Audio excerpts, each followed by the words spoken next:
Keesokan harinya terjadi kegalauan di ruang tamu Kimberly. Jennifer yang sejak tadi menunggu Kim turun dari kamarnya terus saja mengumpat dan memaki Kim. Jenny tiada hentinya mondar-mandir di depan Laura, Lucy, Paman Leo, Julio, dan Tuan Robert. Kimberly, teriak Jenny menggema di seluruh mansion, membuat orang-orang yang berada di dekatnya menutup telinga mereka. Lain halnya dengan Julia alias Julio yang menutupi area belalainya saat mendapatkan tatapan intens dari Lucy. Bagi Julio, teriakan Jenny sudah tidak mempan lagi buat pria gemula itu. Ini tidak bisa dibiarkan, dasar Kim Sialan, umpat Jenny dengan perasaan gusar. Lebih baik Anda ke atas, Nona. Julio memberikan saran kepada atasannya itu. Kamarnya dikunci Julio. Geram Jenny saat baru saja tiba di mansion bersama Tuan Robert dan Julia. Dia langsung mendatangi kamar Kim yang sialnya kamar wanita mengerikan itu terkunci. Bukankah Paman Leo punya kunci cadangan kamar Nona Kim? Sela Julia lagi dengan nada bicara gemulai. Astaga, pekik Jenny sambil menepuk keningnya. Cih, makanya jangan panik Nona. Kan kita harus habiskan 1 jam untuk menunggu Nona Kim, saut si pria cantik itu yang terus menghindar dari Lucy. Paman Leo sentak Jenny. Mana kuncinya? Jenny bertanya sambil mengadah tangannya kepada Paman Leo. Paman Leo pun berlari ke arah ruangan khusus untuknya menyimpan sesuatu penting. Dengan langkah tergesa-gesa, Paman Leo menyerahkan kunci kamar Kim. Ini Nona, ujar Paman Leo, dan menyerahkan kunci yang bentuk dan warna lainnya pada yang lain. Jenny menerima kunci itu dan berbalik dengan untuk menuju lift agar wanita manis itu lebih cepat sampai ke lantai 3 di mana kamar Kim berada. Wow, ternyata mansion ini ada liftnya juga, pekik Lucy heboh. Cih, kampungan, cibir Julia alias Julio. Brak, brak. Suara gebrakan pintu terdengar di lantai 3. Jenny dengan tidak sabarnya menggebrak pintu. Kim sekuat tenaga. Brak, Kimberly bangun. Brak, brak, Kimberly, teriak Jenny. Bah, teriakan Jenny terhenti saat pintu kamar Kim terbuka. Jenny sialan, maki Kim yang masih dengan wajah bantalnya. Kimberly, teriak Jenny sambil membuat Kim membuka matanya lebar-lebar dan menutup telinganya. Berisik, sentak Kim. Aku tunggu di bawah 2 menit setelah mengatakan itu. Jenny meninggalkan Kim yang masih kebingungan. Dasar aneh, decaknya kesal. Ada apa? Tanya Kim yang baru tiba di ruangan santai. Katakanlah, suruh Kim saat melihat wajah tegang semua orang di hadapannya kecuali Lucy dan Laura yang tidak mengerti apa-apa. Gawat Kim. Gawat, seru Jenny dengan gusar. Gawat kenapa? Tanya Kim dengan kening terangkat ke atas. Katakan Jenny, geram Kim. Tuan Keanu meminta ganti rugi atas pembatalan kontrak kerjasama. Pria itu menginginkan separuh dari saham milik Hugo. Kalau Jenny tidak melanjutkan perkataannya, dia menatap Kim intens. Kalau tidak, kenapa? Tanya Kim dengan wajah penasaran. Katakanlah kalau tidak kenapa, hardik Kim. Dia akan membawa kasus kekerasan yang kau lakukan padanya ke pihak kepolisian, jawab Jenny pelan. Dia memintamu menemuinya di rumah sakit, lanjut Jenny. Kim hanya tersenyum miring mendengar penjelasan Jenny. Dia sudah menduganya kalau pria mesum tak beradab itu akan mencari masalah dan mencoba memancingnya.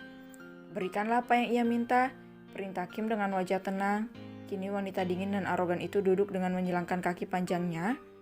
Tapi Kim, dia meminta 50%, geram Jenny yang tidak habis pikir. Tidak apa, balas Kim santai. Kimberly, hardik Jenny.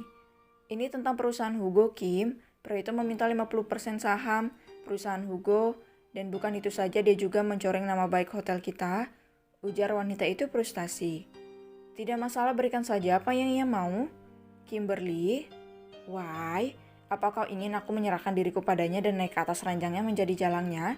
Kalau itu yang terbaik, oke, aku akan ke sana mendatangi pria itu, tapi kau tahu sendiri apa yang akan terjadi padanya? Sarkas Kim dengan wajah santai. Jadi kau pilih yang mana? Terserah. Akhirnya Jenny mengalah dan dia hanya bisa menarik napas dalam-dalam dan menghembuskannya kasar. Dia tidak mungkin menyuruh Kim mendatangi Keanu. Bisa-bisa wanita itu akan menghabisi nyawa pria itu. Terjadilah kesepakatan antara Jenny, Kim, dan Paman Robert untuk memberikan saham milik Hugo kepada pria Arab Eropa itu. Gonjang-ganjing di perusahaan Hugo pun mencuat, kemudian televisi, bahkan media sosial. Perusahaan Hugo dinyatakan kehilangan separuh sahamnya dan Kimberly bukan sepenuhnya pemilik Hugo Models dan Hotel Paris lagi. 1 minggu sudah berlalu dan gonjang-ganjing soal perusahaan masih memanas saat Keanu dengan tidak tahu malunya berniat membeli semua saham milik perusahaan Hugo. Kim hanya bisa terdiam dan bersabar mendengar semua ancaman Keanu padanya. Kim juga menolak tawar Keanu agar Kim menjadi miliknya. Tentu saja Kim menolak. Kim lebih baik kehilangan seluruh hartanya daripada harus menjadi milik pria menjijikkan ini.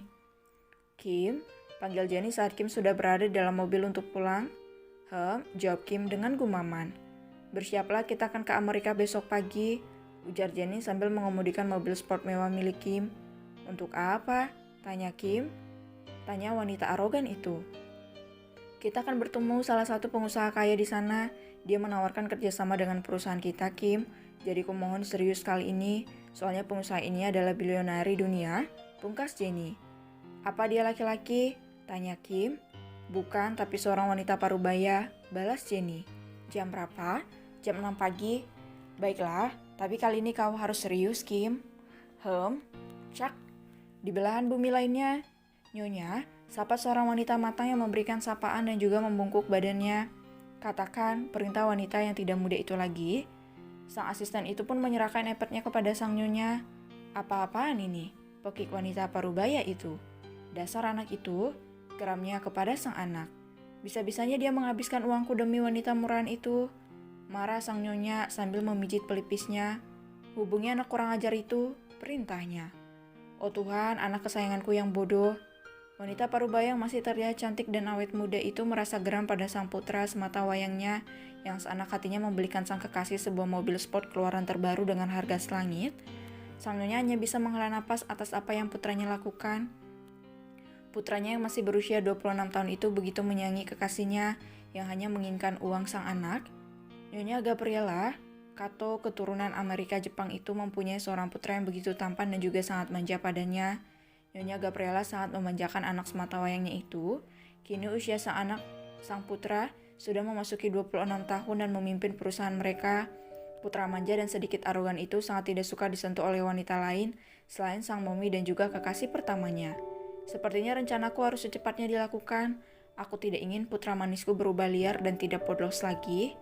Oh, putra manja dan polosku,